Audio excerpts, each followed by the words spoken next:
America और Israel मिलकर एक और युद्ध की तरफ जा चुके हैं। इनका नाम रखा है ऑपरेशन इपिक फ्यूरी। और इस ऑपरेशन के बाद अमेरिका के डोनाल्ड ट्रंप कहते हैं कि ईरान के सुप्रीम लीडर अयतुल्ला खामनेई साहब को मार दिया गया।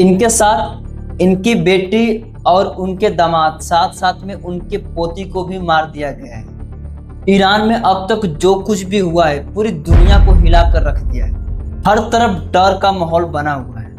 ईरान एक ऐसा लीडर खो दिया है जिन्होंने 37 साल तक देश में शासन किया, जिसे अमेरिका और इजराइल ने मिलकर धोखे से मारा। खामनेई एक ऐसा सच्चा लीडर था जिन्होंने हमेशा से भारत का साथ दिया है।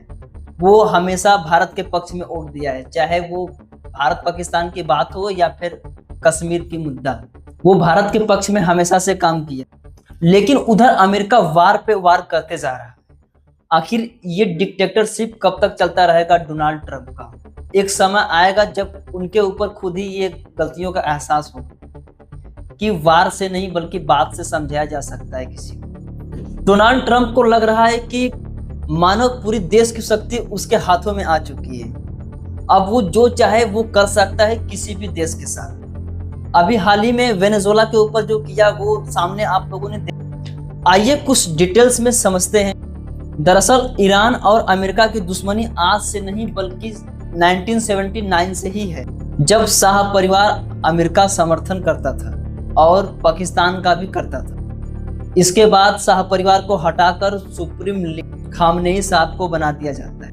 यहीं से चिंगारी उठती है अमेरिका को। इसी तरह खामनेई साहब 37 साल तक शासन करते हैं ईरान में। और आज 2026 में स्थिति बहुत ही खतरनाक मोड़ ले लेती है। सबसे बड़ा मुद्दा बनता है तेल।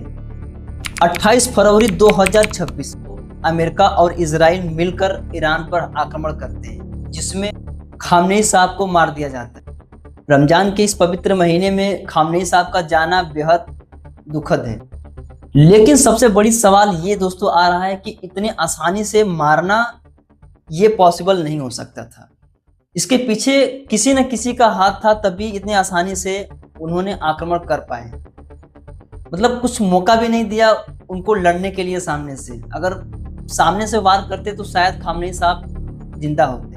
इससे पहले वेनेजुएला के ऊपर भी आक्रमण किए थे, तो उन्होंने इतना सटीक प्लानिंग बना के जो है कि किए थे कि उनका ऑपरेशन सक्सेस रहा। और अगर इस युद्ध में इजराइल साथ न दिया होता तो शायद अमेरिका इतना आसानी से आक्रमण नहीं कर पाता ईरान के ऊपर। न्यूज चैनलों से बताया जा रहा है कि प्लान एक सप्ताह पहले से ही बनाया गया था।